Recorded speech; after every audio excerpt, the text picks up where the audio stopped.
একদিন হঠাৎ নিঃশ্বাস থেমে যাবে, ঘড়ি বন্ধ হয়ে যাবে, দুনিয়ার বাস্তবতা সব থেমে যাবে। তোমার দেহ শুয়ে থাকবে সাদা দাফনের কাপড়ে, এবং শুরু হবে সেই ভয়ঙ্কর বাস্তবতা। তোমার কবরের প্রথম রাত, মানুষগুলো কাঁদিতে কাঁদিতে মাটি চাপা দিল। তুমি তখন শুনতে পাচ্ছ তাদের পায়ের শব্দ। রাসূল সাল্লাল্লাহু আলাইহি সাল্লাম বলেন, তোমাদের মধ্যে যখন কেউ মারা যান, তখন তার আত্মা দেখতে পায় কে কাঁদতেছে, কে তাকে কবরে নামাচ্ছে। অন্ধকার ফেটে ভয়ঙ্কর ফেরেশতা নামলো, মুনকার ও নাকির।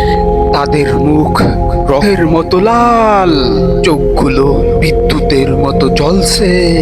তারা জিজ্ঞেস করবে, তোমার রবকে, তোমার দিন কি, তোমার নবীকে?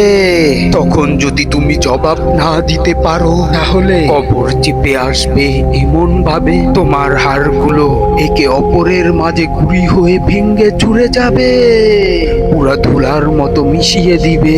তখন আকাশ থেকে আগুনের শিখা পড়বে, আর ফিতা দিয়ে তোমাকে পিটানো হবে। কুরআন বলে, আর যারা আমার আয়াত মিথ্যা মনে করছে, তাদের জন্য আছে ভয়ঙ্কর আযাব।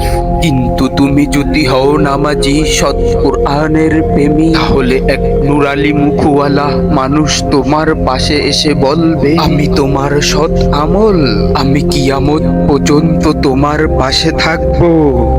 তখন কবর প্রশান্ত হয়ে জান্নাতের দরজা খুলে যাবে। সুবহানাল্লাহ।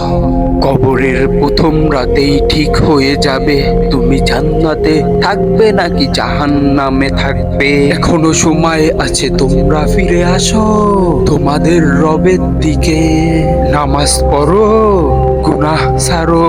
কারণ কবরের প্রথম রাত কারো জন্য বেহেশত, কারো জন্য কবরের আযাব। আর কিয়ামতের দিন তোমাদের প্রতিফলন পূর্ণভাবে দেওয়া হবে।